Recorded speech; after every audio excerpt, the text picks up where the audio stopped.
Polisi meringkus 2 perempuan pelaku pembunuh sadis pada pemuda di Pantura, Subang, Jawa Barat. Atas dasar cemburu, para pelaku tega menusuk korban puluhan kali sampai tewas. Semua berawal dari ditemukannya seorang pemuda tewas dengan puluhan luka tusukan di pinggiran sawah, Dusun Cemara, Desa Kalentambo, Kecamatan Pusaka Negara, Kabupaten Subang. Korban dalam kondisi mengenaskan, penuh luka akibat tusukan senjata tajam. Satreskrim Polres Subang datang ke lokasi bersama tim Inafis langsung melakukan olah TKP, mencari dan mengumpulkan barang bukti lainnya di lokasi kejadian. Pada korban ditemukan 27 luka tusukan dengan diameter berbeda-beda.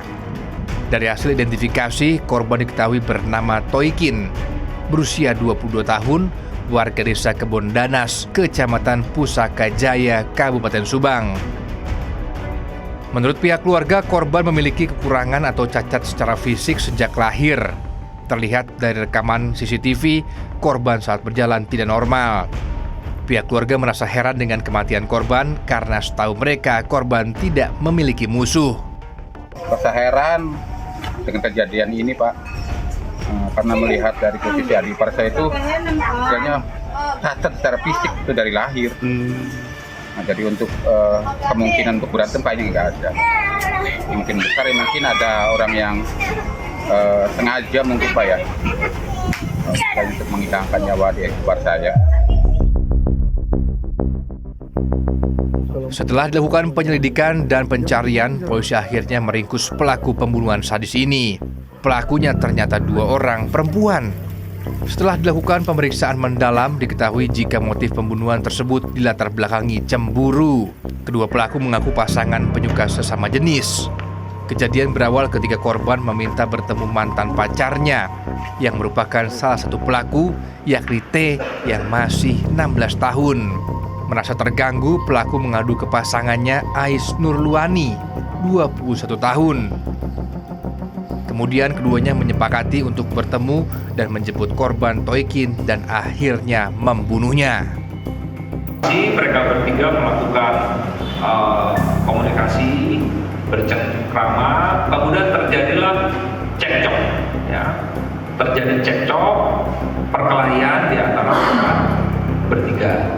Kemudian si pelaku, ya, pelaku yang A, inisial A, mengambil pisau di dalam dashboard atau di dalam jok motor.